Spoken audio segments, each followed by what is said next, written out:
La Chambre des communes a adopté lundi le projet de loi C-58 qui interdit le recours à des briseurs de grève lors de conflits de travail dans les secteurs relevant du gouvernement fédéral. Adopté à l'unanimité, le délai de mise en œuvre de 12 mois inquiète la présidente de la FTQ, Magali Picard, qui craint qu'un éventuel gouvernement conservateur le renverse. On écoute le ministre du Travail se réjouir de l'adoption du projet de loi lundi. Yeah, just very relieved and happy and delighted that C-58 was passed with unanimous consent. Alors, je retrouve la présidente de la FTQ, Magali Picard, pour en parler davantage. Merci, Madame Picard, d'être ici. Merci pour l'invitation. Alors, vous dites que vous êtes extrêmement inquiète pour l'avenir du projet de loi anti-briseurs de grève, mais les conservateurs l'ont appuyé à l'unanimité. Quel intérêt est-ce qu'ils auraient à reculer, là, s'ils étaient élus? Écoutez, premièrement, je dois dire que je suis très contente du vote à l'unanimité. Là, c'était un jour historique. Ça fait tellement de fois que différents gouvernements, autant le Bloc québécois que le NPD, amènent ce projet de loi-là qui a été défait à chaque fois, tant par les conservateurs que les libéraux. Donc, je veux d'abord reconnaître que c'était une journée importante et c'était une journée extrêmement positive. Oui, je suis préoccupée par le gouvernement de Pierre Poilievre parce qu'on dit souvent, vous connaissez l'expression, le passé est garant de l'avenir. Ce gouvernement-là a toujours travaillé contre la classe moyenne, les moins bien nantis, les travailleurs et surtout les syndicats. Alors, je suis perplexe. J'ai vu, comme bien des Canadiennes et Canadiens hier, que le gouvernement a adopté ce projet de loi-là, un vote à l'unanimité. J'étais présente au Parlement pour le vote.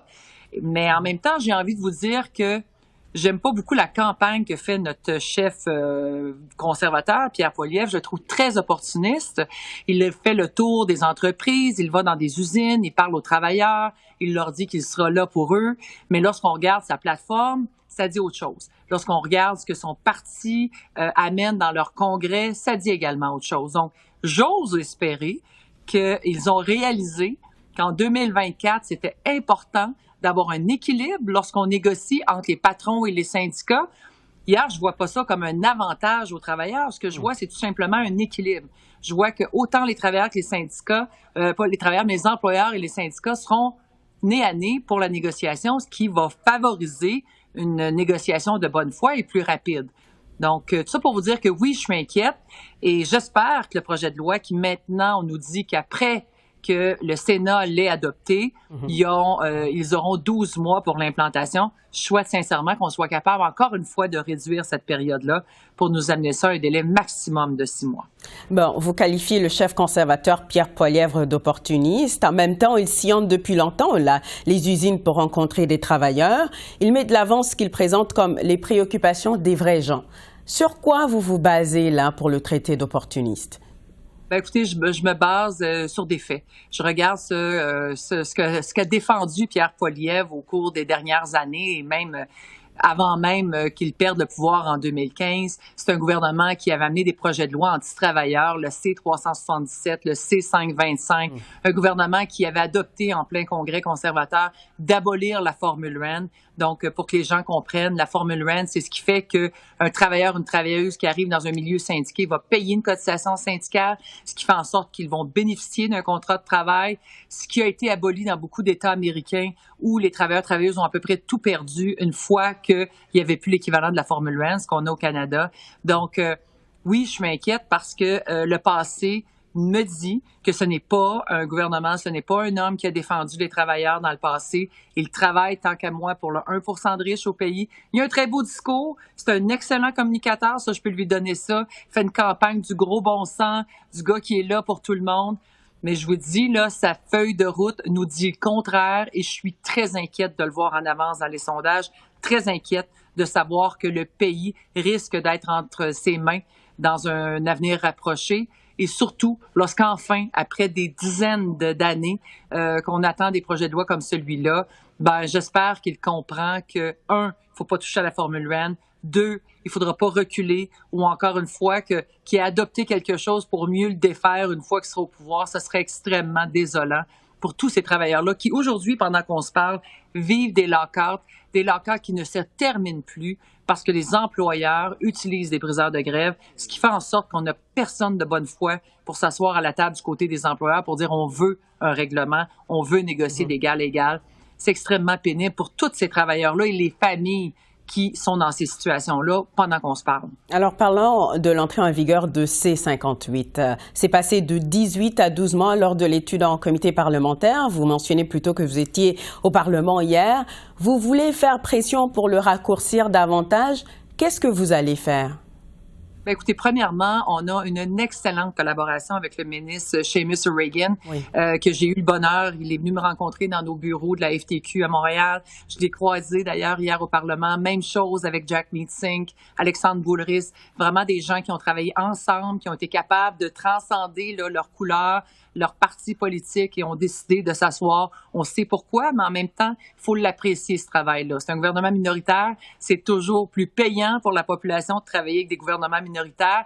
Mais là, ce qu'il faut, et je comprends que c'est pas parce qu'ils veulent éviter la mise en œuvre. Ce que nous dit Seamus O'Regan, c'est que le CCRI, la commission qui aura à gérer les relations de travail, doit, elle, être capable de s'ajuster rapidement, avoir le financement nécessaire pour embaucher les médiateurs et les équipes qui auront besoin.